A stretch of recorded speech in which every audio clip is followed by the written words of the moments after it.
নমস্কার।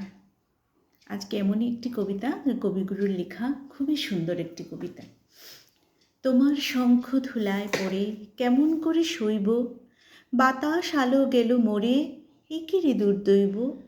লড়বি কে আয় ধ্বজা বেয়ে, গান আছে যার ওঠ না গেয়ে, চলবি যারা চল রে ধেয়ে, আয় না রে নিঃশঙ্ক। ধুলায় পড়ে রইল চেয়ে ওই যে অভয় শঙ্খ।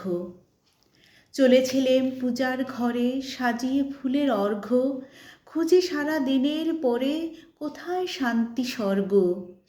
এবার আমার হৃদয় ক্ষত, ভেবেছিলেম হবে গত, ধুয়ে মলিন চিহ্ন যত, হব নিষ্কলঙ্ক।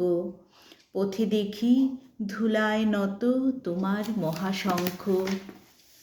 আরতি দ্বীপ এই যে জ্বালা, এ কি আমার সন্ধ্যা, গাঁথব রক্তজবার মালা, হায় রজনীগন্ধা। ভেবেছিলাম জোঝাঝুঝি মিটিয়ে পাবো বিরাম খুঁজি, চুকিয়ে দে ঋণের পুঁজি, লব তোমার অঙ্ক। হেনকালে ডাকল বুঝি নীরব তব শঙ্খ। যৌবনেরই পরশমণি করাও তবে স্পর্শ, দীপক টানে উঠুক ধ্বনি দীপ্ত প্রাণের হর্ষ। নিশার বক্ষ বিদার করে উদ্বোধনে গগন ভরে, অন্ধ দিকে দিগন্তরে জাগাও না আতঙ্ক। দুহাতে আজ তুলব ধরে তোমার জয় শঙ্খ। জানি জানি তন্দ্রা মোম রইবে না কো আর চক্ষে, জানি শ্রাবণ ধারা সম বাণ বাজিবে বক্ষে। কেউ বা ছুটে আসবে পাশে, কাঁদবে বা কেউ দীর্ঘশ্বাসে, দুঃস্বপনে কাঁপবে ত্রাসে সুপ্তির পর্যঙ্ক।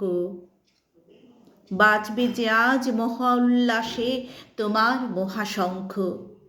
তোমার কাছে আরাম চেয়ে পেলেম শুধু লজ্জা, এবার সকল অঙ্গ ছেয়ে পরাও রণসজ্জা।